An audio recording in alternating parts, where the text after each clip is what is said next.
ወንድሞቿን ከሀገር ቤት 350 ሺህ ብር ከፍላ ታስመጣለች።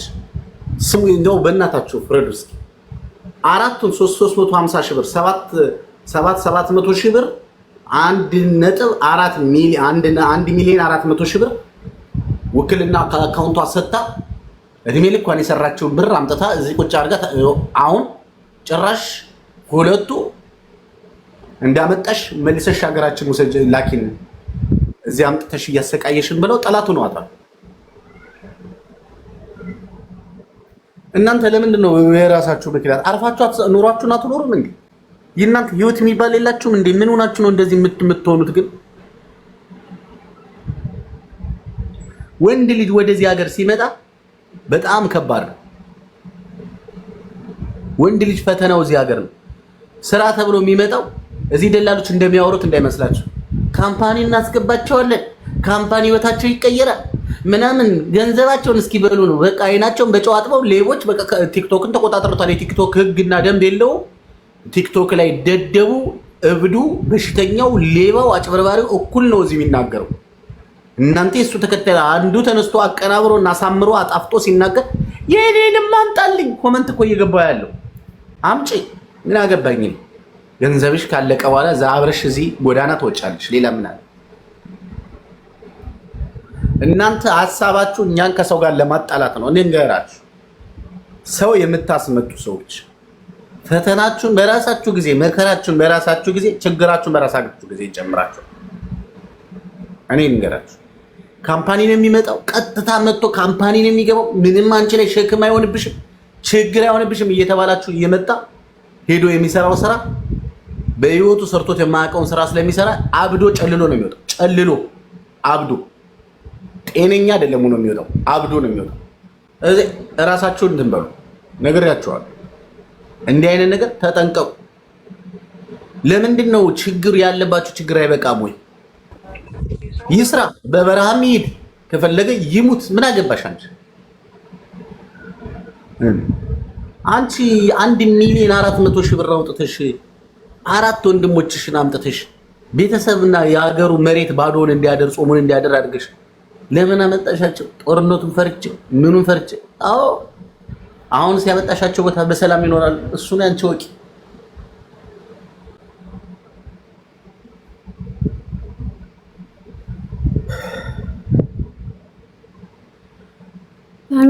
ሳሚ እኔ ዱባይ 8 ዓመት ሰርቼ አሁን ኢትዮጵያ ገብቼ የልጅ እናት እስከመሆን መልካምነትህ አይቀየርም።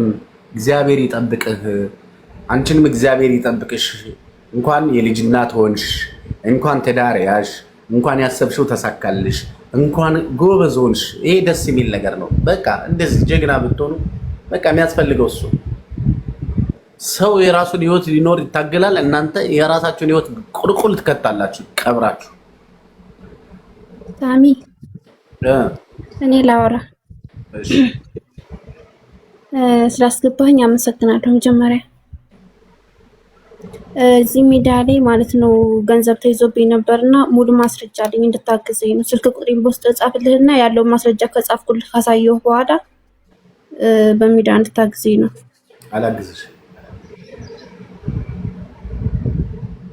አላግዝሽ።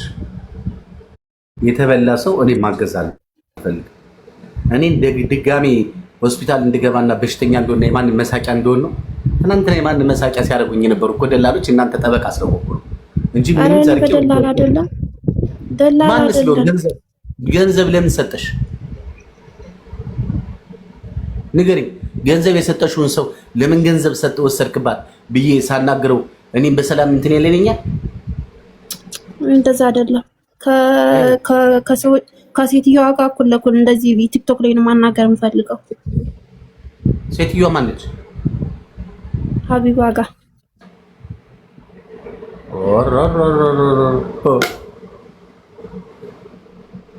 እኔ እንደዚህ አይነት ነገር ውስጥ እባካችሁ አትክተቱኝ። በጣም ከባድ ውስጥ ነኝ ያለሁት። እኔ ካመናችሁ መመኑ እኔ ያሳለፍኩት እኔ የደረሰብኝን ነገር ሰው ልጅ እንኳን ሊደርስበት አይችልም። ሰው እውነት እናንተ መከራ ደረሰብን፣ ሀዘን ደረሰብን፣ ችግር ውስጥ ነበር፣ ችግር አሳልፈን ነው እዚህ የተገኘ ነው የምትሉ ሰዎች የእናንተ 10 እጅ 15 እጅ ችግር ደርሶብኛል በሰው ምክንያት። እኔ እንደዚህ አይነት ነገር ውስጥ እባክሽ እውነት እኔ እንደማትወዱኝ አውቃለሁ። እኔን እንደማትወዱኝ እንደምትጠሉኝ አውቃለሁ። ችግር ውስጥም ልትከቱ የምትፈልጉ ሰዎች እንዳላችሁ አውቃለሁ። እኔ አልፈልግም። እኔ አሁን ማለት ነው በምችለው አቅሜ ባለኝ አቅም እንዳትበሉ፣ ችግር እንዳትደርሱ፣ ገንዘባችሁን ተጠንቀቁ ማለት ውጭ ሌላ ማድረግ አልፈልግም። እኔ አሁን ስለ ሰው እዚህ ጋር እኔ አጀንዳ ብዬ መንሳት አልፈልግም። ምክንያቱም እኔ ሚዲያዬ በቃ ሰላማዊ ሚዲያ ነው የምፈልገው። እኔ አልፈልግም። እኔን አታነካም። አንቺ ችግርን ወደ እኔ ይዘሽ ስትመጪ እኔ ችግር እንደሚደርስብኝ ማወቅ አለብሽ። እኔ ደግሞ እንደዛ ነገር አልፈልግም። ምክንያቱም ትናንትና እናንተ አላችሁልኝ እናንተ ከጎኔ ትቆማላችሁ ብዬ ስንቱ ጋራ ነው እንዳለ ከኢትዮጵያ ግማሹ የኢትዮጵያ ሕዝብ ሌባ እንደሆነ ታውቃላችሁ። አጭበርባሪ ሌባ ነው። እንደውም ግማሹ ብቻ አይደለም ከግማሽ በላይ ሆኗል። ከዛ ሁሉ ሕዝብ ጋር ስጣላ እናንተ ግን አንድ ቀን ከጎኔ ያልቆማችሁ። 15 ቀን ተቀጥቅጬ ተደብድቤ ሆስፒታል ገብቼ የት ወደቀ ብላችሁ አልፈትሻችሁ። የኔ ፎሎ ይዩት። በምን ምክንያት ይመስላችኋል እኔ ፎሎወር ያላደገ? ንገሩኝ። እኔ አሁን ይሄ ፎሎወር የሚገባ የሆነ ነው አይደለም። ለምን ደላሎች ናቸው ገበያውን የተቆጣጠሩት፣ አየሩን የተቆጣጠሩት። አሁን እናንተ እድሜ እናንተ እኮ ትለያላችሁ። እናንተ በጣም አንደኛ ናቸው። ለማንኛውም እኔ በእንደዚህ አይነት ነገር ውስጥ አይደለም። እኔ እህቶቼ ያልነቁትን ማንቃት፣ ያልበረቱትን ማበረታት፣ በሰላም ሀገራቸው ገብተው ህይወታቸውን እንዲኖሩ ነው እንጂ እኔ ውጥንቅጥ ውስጥ ለምን ይገባል? ለምን ቢ ለምን ቢ ማን ያግዘኛል ቢ ማን አለው ለሌለኝ ነገ የሆነ ነገር ኮንኩ ባል ሁኛለሁ። እኔ እኮ ያጣሁት ነገር እኮ ብዙ ነገር ያጣቻለሁ። የቀረኝ ምንም ነገር የለም። አይገርም? አንድ ቀን እፋረዳቸዋለሁ። የኔን ጉዳይ በእኔ ይፋረዳቸዋል። የኔን ጉዳይ በእኔ ቀን ጠብቄ ይፋረዳቸዋለሁ። የራሳችሁን ደግሞ ራሳችሁ ያዙ።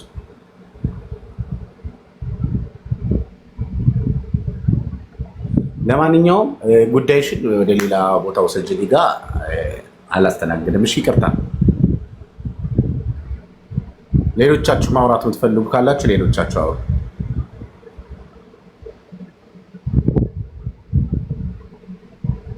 ሳሚ እኔ አልጨረስኩም በማለት እንዳላቋርጥ ብዬ ነው ዝም ያልኩት፣ ሚዩት ያደረኩት እና ወላሂ ከልቤ አመሰግናለሁ ወንድሜ። ረጅም ዕድሜና ጤና ይስጥክ። እዛን ጊዜ በማከርከኝ ብዙ ነገር እንትን ብያለሁ፣ ተለውጫለሁ። አሁን ደግሞ በቅርብ ኢንሻአላህ ኢትዮጵያ እገባለሁ። በ12 ዓመቴ በ12 ዓመትሽ ወደ ኢትዮጵያ ልትገቢ? አዎ። ወለድሽ? ልጅ ወልደሻል? ቤት ገዛሽ? ኧረ አላገባሁም። ራሱ ቤት ፈርሶብኝ ነው እንጂ ገዝቼ ነበረ። አሁንማ ቆረጥኩ። ምንም እንትን አይደለም። ትንሽ ታፍታፍ የምልበት ብር አለችኝ። በቃ በዛ ታፍታፍ እያልኩ እኖራለሁ። ቀለል አድርገሽ አትኖሪ። ምን አባቱ ሺህ ዓመት አይኖርም። አዎ ቀለል አድርጌ ነው መኖር የምፈልገው። በአንተ ምክር እኮ ብዙ ተለወጥኩ። ወላሂ ድሮ እንደዚህ አይመስለኝም ነበር። እኔ ወደ ራስ ማጥፋት ነበር የምሮጠው። ራስ ማጥፋት መፍትሄ አይደለም። ግን አንተ እንደዚህ ብለህ ስትመክረኝ ለማን አባቱ ብለሽ ምናምን ብለህ ስትመክረኝ እዛን ጊዜ ሀሳቤን ቀየርኩኝ። ትንሽዬ ብር እጄ ላይ ነበረች፣ መሬት ምናምን ገዛዛው አስቀመጥኩ። ዛሬ በይጥፍ በ3 እጥፍ ነው የጨመረልኝ። አልሐምዱሊላህ። እሱን እያገላበጥሽ አይለኛ ሱሪ ጂንስ ሱሪ አድርጊና አካም እያልሽ ተሳባቱ ማርያም ምናባጋ የሆነ ግድንግድ ቁልፍ ያዥና መኪና ግድንግድ ቁልፍ ያዥና ሆነ መነጽርሽን የሚያምር መነጽር አድርጊ፣ ቆንጆ ሽቶ ተቀቢ። ይሄን የፈረደበት ታች ድረስ አርከፍክፊውና አካም እያልሽ በብተሽ ነው ፈታ ብለሽ ትኖራለሽ። እናት አለቀ። አዎ ወላሂ እኔም ተውኩት። በቃ አሁን መጨናነቅ ምናምን ተውኩት። በቃ አሁን ህይወትን ቀለል ለማድረግ ጀመርኩኝ። አስቢ እንግዲህ አንቺ የገዛሽው ቤት ማለት ነው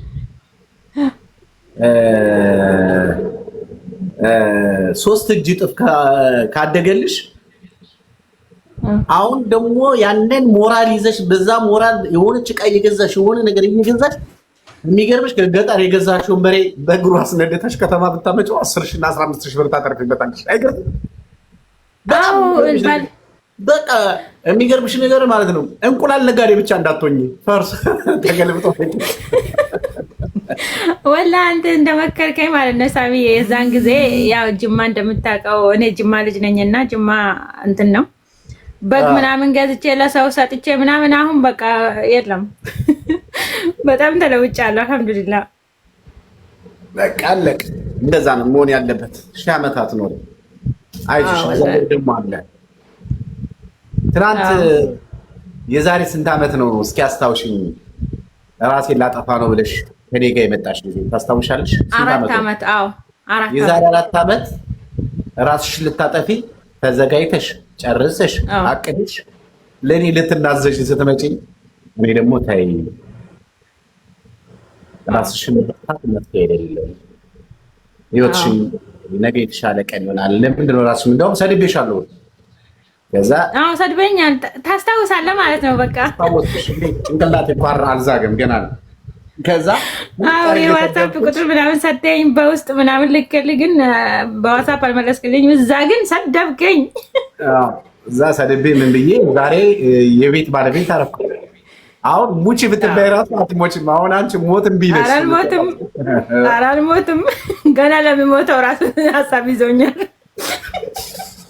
አሬኮ ይገርመኝ ነገር እና አንተ እዚህ ቁጭ ብለህ ምንድነው ለአረብ ሀገር ልጆች የምትጠቅመው ጥቅም ምንድነው የምትሉት? ይኸው ጥቅም የማየው ቢያንስ አንድ ነፍስ እንኳን አድኛለሁ ዛሬ አላጣመጥ።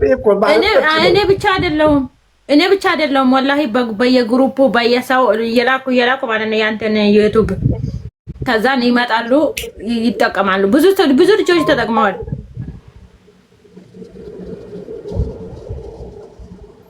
አዎ እግዚአብሔር ይመስገን። ወላሂ ብዙ ሰው ነው የተጠቀመው። እኔ አንድ ጓደኛ ያለች እዚህ ስርቆ አሁን ትመጣለች አሳያለሁ። እሷም እኔም ብዙ ጓደኞቻችን እንደዚህ የምናውቃቸው በየስራ ቦታ ምናምን መገናኝ ልጆች ማለት ነው ነገርኳቸው። እኔ ራሱ እንደዚህ ነበርኩኝ። ከዛን አሁን ደግሞ እንደዚህ ወጥቶ ብዬ ከዚህ በኋላ በእርግጠኝነት ስንት ማማዝናሽን እስክታካያትቦችም ታውቂያለሽ። አላልሞትም። ጥርስሽ ሁሉ አልቆ ማለት ነው። ጥርስሽ ሁሉ አልቆ እየተፈታፈታ ሲሰጥሽ ነው በህይወት ትኖሪያለሽ። አንቺ ሞት እኮ አረ በእውነት እኔ ካሁን በኋላ እንደውም አላህ ይቅር በለኝ። በነገራችን ላይ ዛሬ ማለት ነው ካርጎ ሳደርግ ቪዲዮ ለቅቄያለሁ ቲክቶክ ላይ ታትታል ገብታችሁ። እኔ አሁን ገና ነው የገባሁት ስራ ጨርሼ አላየሁም። አንዲት ከካናዳ እዚህ የምትከታተለኝ ልጅ ለእናቴ የሚገርም ፍሪጅ ቆንጆ ትልቅ ፍሪጅ ገዝተህ ላክልኝ እኔ ወጪውን እሸፍናለሁ ብላ ብር ላከች። ፍሪጁ ተገዛላት። ከዛ ደረሰኝ ላኩላት። ከዛ እቃዋ ዛሬ ተጫነላት። እግዚአብሔር ይስጣት። ልትረዳ ይፈልጋሉ። መቼም ፍሪጅ ላከች። ዛሬ 2-3 ካርጎ አድርጌያለሁ። ራስ አርኬ ካርጎ አድርጌያለሁ። ዱባይ ካርጎ አድርጌያለሁ። እንደገና የካናዳዋን ካርጎ አድርጌያለሁ እና አሪፍ ነበር። ዛሬ ስራ ቀን ነበርና ምን ልጋብዛችሁ?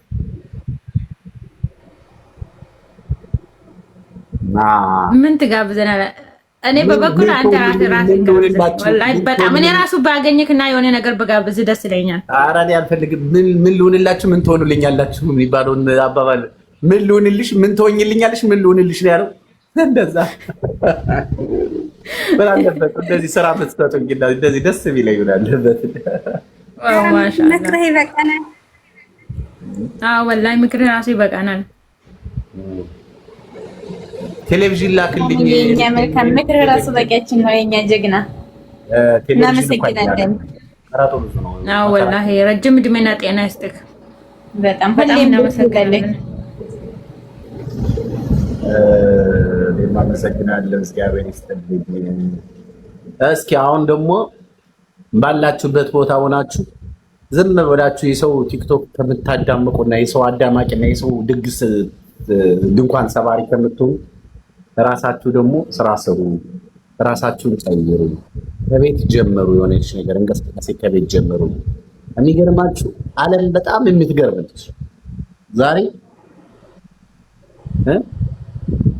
የሆነች ዕቃ ገዝታችሁ አትርፋችሁ በሸጥ የሆነ ዕቃ ገዝታችሁ ሀገር ቤት መላክ። አሁን እቺ ልጅ የዛሬ 4 ዓመት ራሷን ልታጠፋ ነበር። ዛሬ ግን የመሬትና የቤት ባለቤት ነች። አሁን ይኸው ኢትዮጵያ ሄዳ አባት አይተው የማታውቀው ወንበር ተሸክማ መቼም መስማ የሚታይ ነው እኮ ደግሞ ኦሮሚያ ክልል ነው አይደል? ኔቨር ጊቭ አፕ። የጅማ ልጅ ነኝ። አዎ ጅማ እንግዲህ በስማም የአባ ጅፋርን ሀገር ከተማ ውስጥ መጣች ኔቨር ጊቭ አፕ መጣች ነው የሚባለው። ቀውጢ ነው ይሄ እንዳለሽን ያወዛወሽ ሱሪሽን ለብሰሽ እሺ ከአውሮፓ ነው የመጣሁት በያቸው። እንደዚህ ነጭ እንዳትሉ በቃ ድርቅ በይ። ከአውሮፓ ነው የመጣሁት እንዴ? አዎ ከዱባይ የመጣሁት በያቸው። ከአውሮፓ ነው የመጣሁት። በቃ እንግሊዘኛ ሆነች የተሰባበረች እንግሊዘኛ ካለችሽ። እኔ ሳውዲ ነኝ ዱባይ አይደለሁም። በቃ እንደው ሳውዲ ነኝ አትበያቸው። ሳውዲ ሲጠራ ራሱ እንደው ሽያጩ ራሱ ይቀንስብሻል። እንደው ከሳውዲ መጣሁ እንዳትያቸው። አዎ ከካናዳ ነው የመጣው ነው የምላቸው። በቃ ከካናዳ ማለት ነው። ካናዳ አይባልም። የት ነው ታዲያ? አውሮፓ። በቃ እሺ ካናዳ ነው መጣሁ ብለሽ ከካናዳ ሰው ጋር ደግሞ ተጋጭተሽ ደግሞ ተሸሸማቀሽ ደግሞ ራስሽ ልትጋጭ ታጠቃለሽ። አንቺ ማለት ነው